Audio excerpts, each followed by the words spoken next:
जिजाऊ संघटनेच्या माध्यमातून विविध ठिकाणी निर्धार मेळावे घेण्यात येत आहेत। त्यामुळे एकंदरीत जर बघायला गेलं तर पालघर जिल्ह्याच्या राजकीय समीकरण जे आहे एकंदरीत बदलणार का काय असं जे आहे तर सर्व राजकीय पक्षांना मोठ्या प्रमाणात जे आहे ते चिंता लागलेली आहे। आपल्यासोबत जिजाऊ संघटनेचे अध्यक्ष निलेशजी सांबरे आहेत। नेमकं जाणून घेऊया आपण काय नेमकं एकंदरीत त्याचं लोकसभेच्या मत काय आहे त्याबाबत जाणून घेऊया। काय सांगाल सर?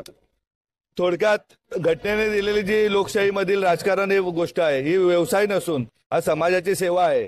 आणि जेव्हा लोकप्रतिनिधी या पक्षातून त्या पक्षात उड्या मारत मारत जेव्हा प्रवास करत असतात आणि स्वतःचा व्यवसाय समजून जर राजकारणाचा उपयोग करत असतील तर अशा वेळेस जिजाऊच्या कार्यकर्त्यांची मागणी आहे, लाखो लोकांची मागणी आहे की आता आपल्याला आपले लोकप्रतिनिधी आले पाहिजेत। त्या दृष्टीने जिजाऊ काम करते। का गेल्या काही वर्षामध्ये शेकडो सरपंच आपले आहेत, अनेक जिल्हा परिषद सदस्य आहेत, नगरसेवक आहेत, त्याप्रमाणे आता आपले आमदार खासदारही झाले पाहिजेत। त्या दृष्टीने आजचं निर्धार मेळाव्याचं आयोजन करण्यात आलं होतं। नक्कीच आपण जर बघायला लागलं तर आपण बोललात की जवळपास 7 लोकसभेसाठी उमेदवार उभे करणार आहेत। एकंदरीत काय तुम्हाला कोणता राजकीय दबाव वगैरे आहे का काय? नाही, कोणाचा दबाव नाही। आम्ही छत्रपती शिवाजी महाराजांचे वंशज आहोत, त्या भूमीमध्ये आम्ही राहतोय, त्यामुळे आम्हाला काही कोणाचा दबाव आलेला नाही किंवा येणार पण नाही मला वाटतं। अनेक विरोधक जे आहेत तुमच्या निर्धार मेळाव्याचा धसका घेतात त्याबद्दल आपण काय बोलाल?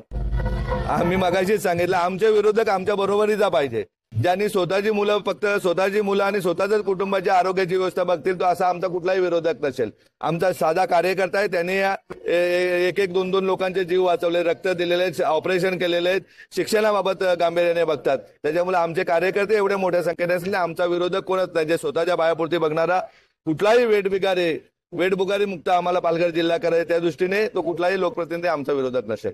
नक्कीच आपल्यासोबत जिजाऊ संघटनेचे अध्यक्ष निलेशजी सांबरे होते। एकंदरीत जर बघायला गेलं तर पूर्ण पालघर कोकण किनारपट्टी भागामध्ये आहेत ते एकूण 7 उमेदवार जे आहेत लोकसभेसाठी उमेदवार उभे करणार असल्याचंही त्यांनी सांगितलं आहे। एकंदरीत जो निर्धार जो मेळावा आहे तो पूर्णपणे पूर्ण याच्यामध्ये चांगला जो प्रतिसाद आहे तो जिजाऊ संघटनेला मिळतोय। एकंदरीत त्यामुळे राजकीय समीकरण जे आहे बदलणार का काय असा प्रश्न आता उपस्थित होतोय।